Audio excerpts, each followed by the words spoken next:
नमस्कार दोस्तों, ये video editorial compilation for mains का पार्ट है। आप प्लेलिस्ट में जाके एडिटोरियल की वीडियोस पेपर वाइज और टॉपिक वाइज देख सकते हो। और अगर आप दिसंबर 2019 के बाद की वीडियोस को देखना चाहते हो तो वीडियो के नीचे मौजूद ज्वाइन बटन की सहायता से आप मेंबरशिप को ज्वाइन कर सकते हो। चलिए डिस्कशन स्टार्ट करते हैं। आप जीएस पेपर 2 के इस टॉपिक से आर्टिकल को रिलेट कर सकते हो। पहले आप मुझे मतलब बताइए, राजनीति के अपराधीकरण का क्या मतलब है। देखो, क्रिमिनल्स का पॉलिटिक्स में एंटर करना, इलेक्शन लड़ना और इवन जीत कर पार्लियामेंट और स्टेट असेंबलीज में पहुंच जाना, ये मतलब है क्रिमिनलाइजेशन ऑफ पॉलिटिक्स का। ये किस प्रकार से नुकसानदायक है। देखो, अगर क्रिमिनल्स पार्लियामेंट और स्टेट असेंबलीज में पहुंचेंगे तो उनकी क्रिमिनल एक्टिविटीज़ को एक पैट्रोनेज मिल जाएगा। स्टेट पुलिस या फिर दूसरी एजेंसीज उनको आसानी से पकड़ नहीं सकेंगी क्योंकि उनके पास पावर होगी। वो अपनी पावर का इस्तेमाल करते हुए अपनी जो आपराधिक गतिविधियां हैं उन्हें जारी रख सकेंगे। इसके अलावा देखो, अगर क्रिमिनल्स पार्लियामेंट में या फिर स्टेट असेंबली में पहुंचेंगे तो उनका ध्यान कानून बनाने पर नहीं होगा जिसके लिए जनता ने उनको चुना है।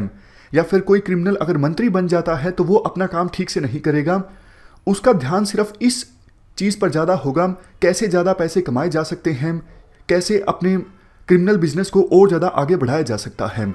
तो गवर्नेंस जो है वो प्रभावित होती है अगर क्रिमिनल बैकग्राउंड के लोग पार्लियामेंट में या फिर स्टेट असेंबली में पहुंचते हैं। इसके अलावा क्रिमिनलाइजेशन ऑफ पॉलिटिक्स से हमारी डेमोक्रेसी की इमेज भी खराब होती है। सोच के देखिए, दूसरे देशों में क्या संकेत जाएगा जब उन्हें यह पता लगे इंडिया की पार्लियामेंट में 46% एमपीज ऐसे हैं जिनका क्रिमिनल रिकॉर्ड है। तो देखो, क्वेश्चन ये उठता है कि आखिरकार ये कैसे पॉसिबल हो पाता है कि क्रिमिनल्स पार्लियामेंट या फिर स्टेट असेंबलीज में पहुंच जाते हैं। देखो, इसका सबसे पहला रीजन ये है लैक ऑफ गवर्नेंस। विभिन्न सरकारें बेसिक एमिनिटीज भी जनता को नहीं प्रोवाइड कर पाती हैं और दूसरे बेसिक गुड्स जैसे लॉ एंड ऑर्डर भी अच्छी नहीं होती है विभिन्न रीजन्स में। तो जनता को ये लगता है पुलिस वैसे ही अपना काम नहीं करती और काफ़ी बार तो पुलिस पर भी हरासमेंट के आरोप लगते हैं।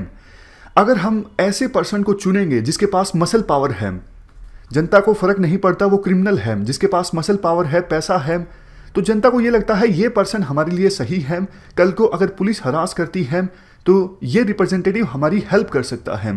तो वो पर्सन्स जिनका क्रिमिनल बैकग्राउंड होता है उनका विनेबिलिटी फैक्टर और भी ज़्यादा बढ़ जाता है। इस वजह से वो चुने जाते हैं स्टेट असेंबलीज में और पार्लियामेंट में। तो पहला पॉइंट हुआ लैक ऑफ गवर्नेंस। सरकारें बेसिक चीज़ें प्रोवाइड कर नहीं पाती और जनता को एक उम्मीद दिखती है मसल मैन में यानी क्रिमिनल्स में।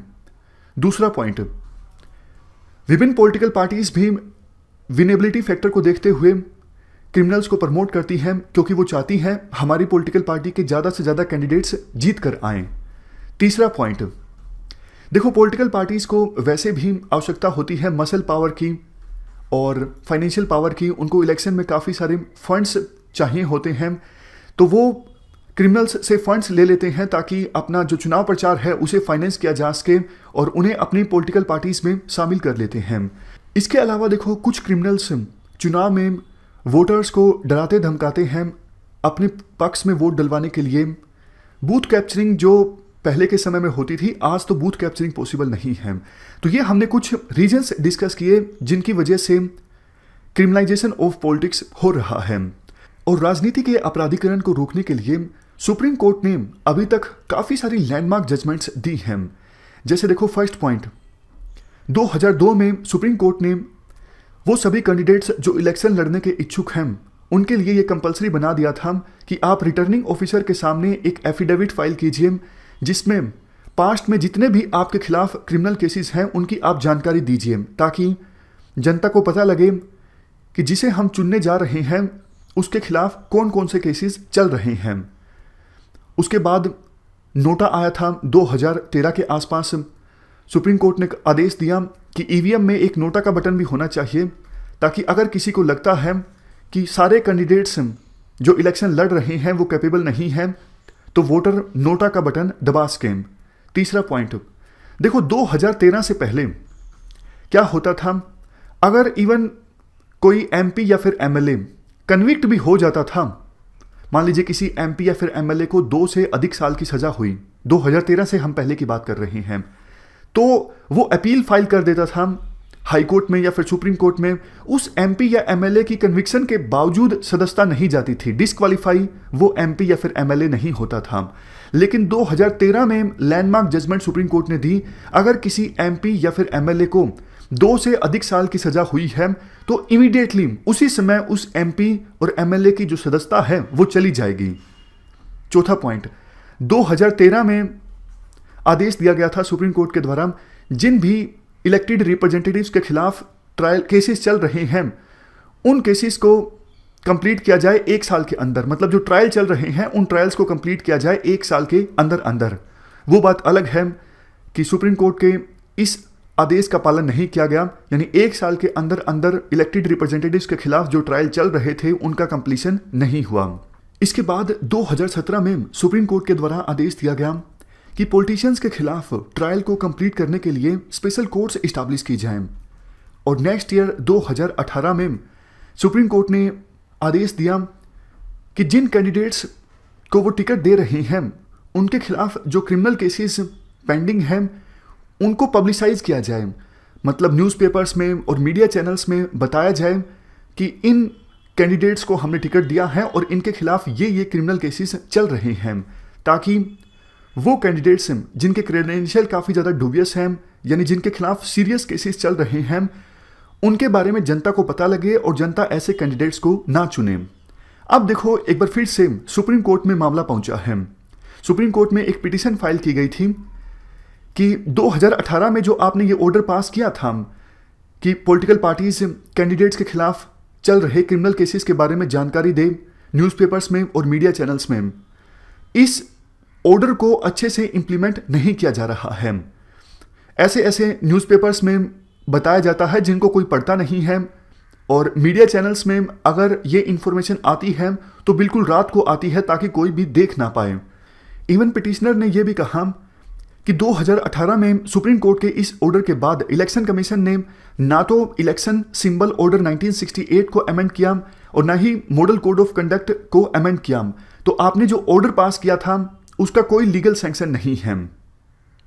इसी बीच देखो एक रिपोर्ट सामने आई जिससे यह पता लगता है कि अभी 46% मेंबर ऑफ पार्लियामेंट्स ऐसे हैं जिनका क्रिमिनल रिकॉर्ड है। देखो बहुत सारे एमपीज के खिलाफ जो केस हैं वो माइनर ऑफेंसेस से संबंधित है, जैसे डिफेमेशन, अनलॉफुल असेंबली, ये उतने ज़्यादा सीरियस केसेस नहीं हैं। लेकिन 29% एमपीज ऐसे हैं जिनके खिलाफ सीरियस केसेस हैं। और इलेक्शन कमीशन ने भी कहा कि हमारे पास पावर होनी चाहिए ताकि हम पॉलिटिकल पार्टीज को आदेश दे सकें कि भैया आपने इस कैंडिडेट को टिकट दी है, इस कैंडिडेट के खिलाफ सीरियस मामलों में केसेस चल रहे हैं, तो आप अपनी टिकट वापस लीजिए इस कैंडिडेट से। ऐसी पावर इलेक्शन कमीशन के पास होनी चाहिए। तो सुप्रीम कोर्ट ने अब इलेक्शन कमीशन को आदेश दिया है कि 1 हफ्ते के अंदर अंदर आप अपने सजेशन लेकर आइए, एक फ्रेमवर्क आप लेकर आइए हमारे पास, क्या किया जा सकता है ताकि क्रिमिनल्स की एंट्री को रोका जा सके पार्लियामेंट में और स्टेट असेंबलीज में। लास्ट में देखो ये बोला जाता है सुप्रीम कोर्ट के द्वारा ये सारे जो अच्छे जजमेंट्स दिए गए हैं ये तो अच्छी बात है, लेकिन और भी काफ़ी सारी चीज़ें करने की आवश्यकता है।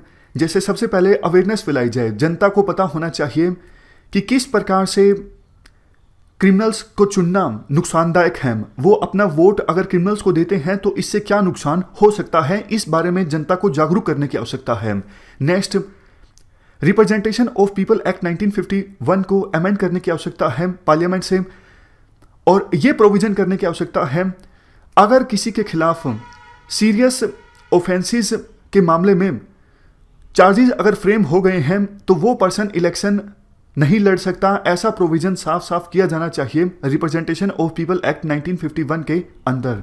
और सबसे लास्ट में, ज़्यादा से ज़्यादा डेमोक्रेटिक पार्टिसिपेशन हम इंश्योर करें, मतलब हर कोई इलेक्शन लड़ के पैसों की आवश्यकता ना हो इलेक्शन लड़ने के लिए।